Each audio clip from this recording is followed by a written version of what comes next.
On this day that we celebrate as Father's Day, it's not a bad idea to remember those men who have been our fathers or who have actually served as our fathers.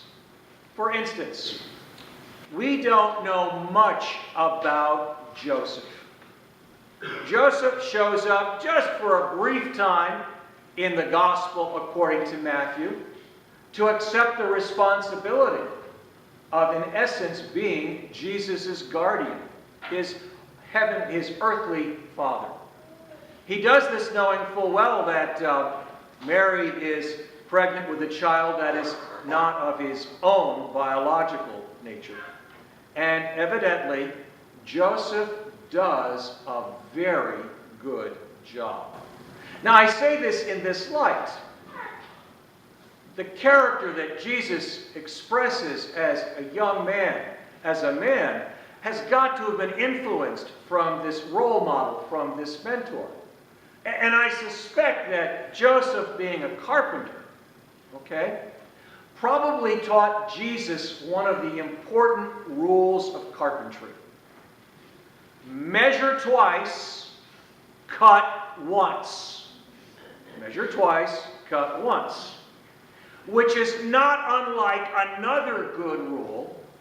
You have 2 ears and 1 mouth. Really listen deeply. And as we know Jesus, he really does live into this. Now, in my life, I also like to celebrate a man who was very much like a father to me when I was growing up. And this would be my scoutmaster from Boy Scout Troop 57. His name was Emil Karstens.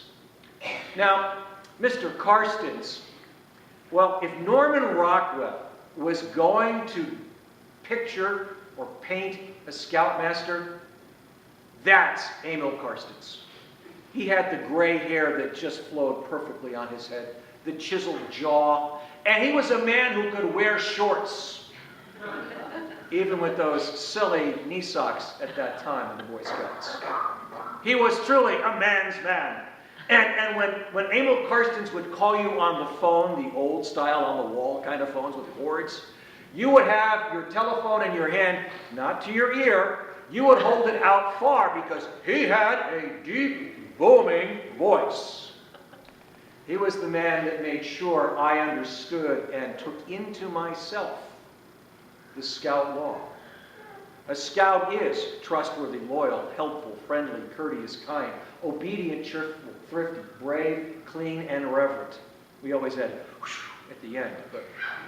Or the Scout oath. On my honor, I will do my best to do my duty to God and my country and to obey the Scout law. To help other people at all times. To keep myself physically strong, mentally awake, and morally straight. Imagine what it's like to take that in as an 11 and 12-year-old and make that part of the values that guide you for the rest of your life, with the image of a man also showing you the way. Now, there was one other rite of passage all of us in the troop experienced with Mr. Karstens. At some point, we found out what he did for a living. And I remember being in a car with some friends driving from my town to 2 or 3 towns over where Mr. Karstens had his own business. He ran Mr. Emil's beauty salon. He cut hair of women. He had on those kind of black shoes with the angled laces in them so his feet could be comfortable during the day. And it was an amazing thing to learn that he would do what is necessary to provide for his family. And he did it with joy and zest.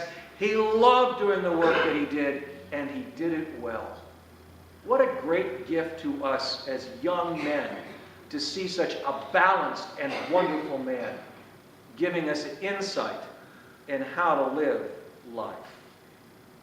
So I give you that as a backdrop when I pose this question about Simon the Pharisee. Simon the Pharisee who has invited Jesus into his home to have a meal with Jesus. Simon the Pharisee, who kind of gets all bent out of shape when this woman shows up, unless that was part of his plan. Because my question about Simon the Pharisee is, where did he learn to use hospitality as a weapon? Now, you might understand, what is hospitality as a weapon? How can that be used? I know in my life, and perhaps in your own lives, you might have had this happen. Have you ever, me as a salesman at one time, gone to see somebody, and the person I was going to see wanted to make sure I knew how important and how powerful they were, and they would make me sit in the outer office and wait, way beyond the time of our scheduled appointment, and no offer of coffee or anything until I finally came in. That is an idea of using hospitality as a weapon. So where did Simon learn to do this? Well, could be from his father, his tradition, but this is how it plays out. The woman comes in. They're reclining, as would be the case, so Jesus' feet are out. She leans down, and what does she do? Remember, her tears cleanse his feet. Her hair, she's using it to dry them. She has costly ointment to anoint them. And you can hear the Soto voice, almost as if he's saying this out loud, of Simon saying, "Oh, if this man's really a prophet," talking about Jesus, "he would know it's a sinner, and he shouldn't have anything to do with this woman." And Jesus, knowing what's going on, says, "Simon, I would like to tell you something." And Simon says, "Yes, teacher, please, speak." And he says, "I came into your house, and you didn't give me any water to wash my feet. You never gave me the kiss of peace. You never gave me anointment. You didn't anoint me. You didn't," basically Jesus saying, "you didn't offer hospitality. You didn't make me feel welcome, but this woman did." You know the story about Martha and Mary. Jesus comes to visit them, and Martha is all a twitter about her hospitality duties.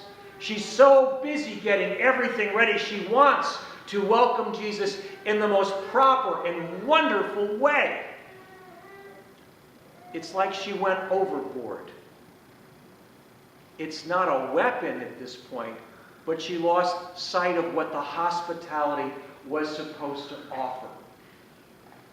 When Mary sits before Jesus and Jesus says Mary wants the better portion, the hospitality is to build a good and wonderful relationship. It's a way to embrace your guest and then sit with them and really get to know them and be with them. And that's sort of the learning, the balance between using it as a weapon and just using it as a way to stay distant. Finding the wonderful middle ground to reach out and know the other person well. I'm at St. Peter's Episcopal Church.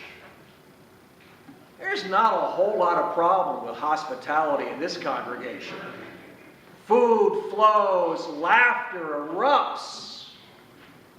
And it's an amazing thing to see the embrace. But it's important to understand the ability and the gift where the embrace comes from. It comes from the love given to us in Jesus, whose arms of love hung on the hardwood of the cross, offering us his saving embrace.